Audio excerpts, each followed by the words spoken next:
Joining me now is former State Department spokesperson and Polaris National Security founder, Morgan Ortagus. Morgan, it's great to see you. Welcome back to the program. What are your thoughts here on the U.S. trying to broker this ceasefire deal and try to get hostages out?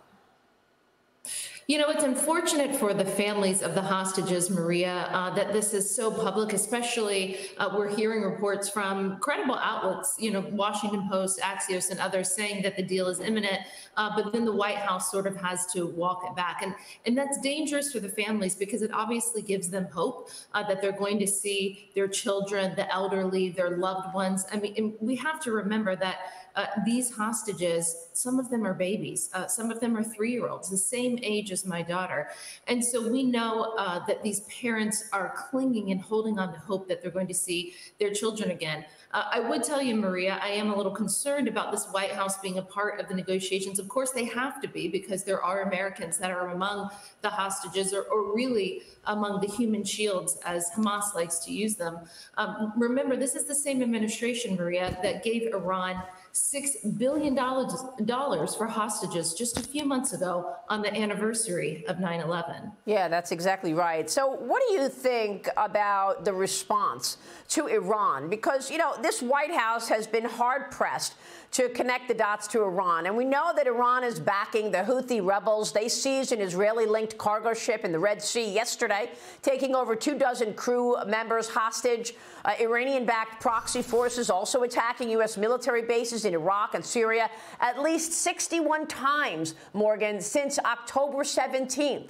I spoke with Arkansas Senator Tom Cotton about these attacks on Sunday Morning Futures yesterday. I want you to listen to what he had to say about these attacks and then get your reaction. Watch. And Iran has attacked American forces more than 60 times in just the last month. That makes probably more than 125 times since Joe Biden took office. But in the last month alone, more than 60 times. We've only hit back 3 times. We've only hit back against sites that are either empty or only has Iran's proxies. Obviously, this is doing nothing to scare or deter the Ayatollahs. We're going to have a mass casualty attack against the United States forces in the Middle East unless President Biden scares the Ayatollahs straight. I don't think he's exactly shaking in his boots right now, Morgan. Your thoughts? Well, I watched that interview live yesterday with Senator Cotton. Great interview, Maria, on many topics. And I completely agree with the senator. First of all, we have already had a mass casualty event from terrorist groups that are backed by Iran. And that's, of course, the 30-plus Americans, 31 Americans that were killed by Hamas, which we know, of course, is a terrorist group that gets their funding, that gets their equipping, their direction operationally from Iran. We also know that the Houthis, who are interdicting ships, who are trying to send missiles to Israel, that has been interdicted by the U.S. That is another Iranian-backed group that we spent over a year in the Trump administration, Maria. We spent over a year designating them as a terrorist organization. In the first few weeks of the Biden administration, they lifted that designation. They got no negotiation, no concessions for it. And what do you see today? Iran, of course, backing the Houthis, and they are directly threatening our allies and our own interests in the Middle East, throughout the Middle East. Pulling back the bigger picture here, Maria, what is Iran trying to do? They want to control the region, and they want the U.S. out of the region. So they're going to continue these attacks on U.S. bases. They're kind of like a toddler, right? They're going to push and push and push and see where the line is from the Biden administration. Yeah. We had a very clear line in the Trump administration, was that they could not harm any Americans. And especially after we took out Qasem Soleimani, the Ayatollah knew where our red lines are. Unfortunately, this administration abandoned the maximum economic pressure campaign. They abandoned our policies against the Islamic Republic of Iran. And so they're going to keep attacking. They're going to keep pushing until they figure out the ultimate goal is to get us to leave entirely out of the Middle East. Yeah, and I'd like to know why. Why this soft approach toward Iran? Why enable Iran to generate billions of dollars in oil revenue so that they could use that money to support these terrorist groups? The same approach as China. Again, the Trump administration, with Mike Pompeo's assistance and your help and your entire team there, you pushed back on communist China. And Joe Biden walks into the Oval Office and completely reverses the Trump administration policy to the extent that we are in a severe situation with China's aggression. Here's General Jack Keane with me yesterday. Watch this. China operates in its own national interest. And the only thing that I've seen it in terms of impacting its behavior is when it's confronted. And I don't believe these meetings are going to serve that kind of interest. China walks away from the meetings. They certainly publicize them as an information tool back home. Certainly that standing ovation that President Xi got, I'm telling you, is going to play over and over and over again. To have American business leaders doing something like that, I think is something outrageous. China is conducting the most comprehensive penetration of American civil society by its cyber espionage campaign in the history of the United States.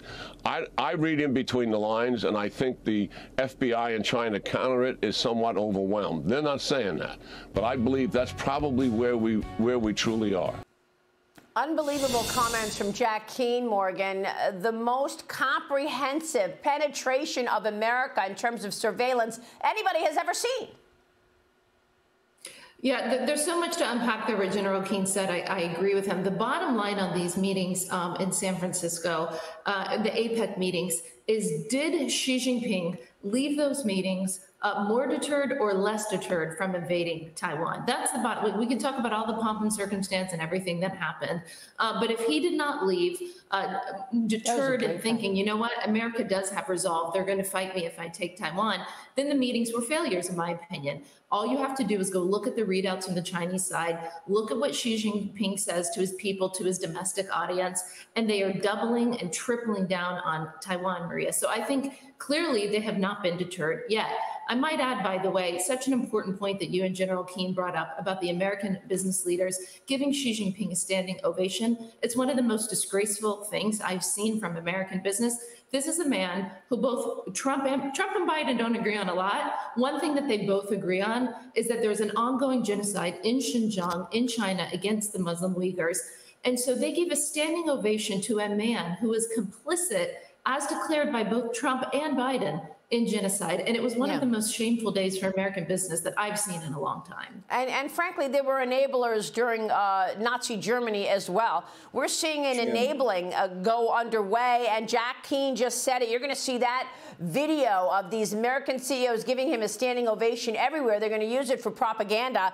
But look, the tone is set from the top, Morgan. The tone is set from the top. If these CEOs see going into China and trying to, you know, sell to 1.4 billion people, if that's okay, and the tone is set from the White House that, yes, go ahead, go into China and do business, ignore all of this aggression, that's what they're going to do.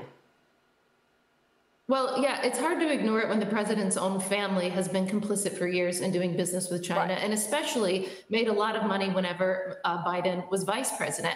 Remember that, you know, the president often likes to brag about his close relationship with Xi Jinping because they were both at the vice president, vice premier level at the same time. And, you know, remember, Biden was in charge for 8 years in the Obama administration. President Obama put then Vice President Biden in charge of the relationship between the U.S. and China.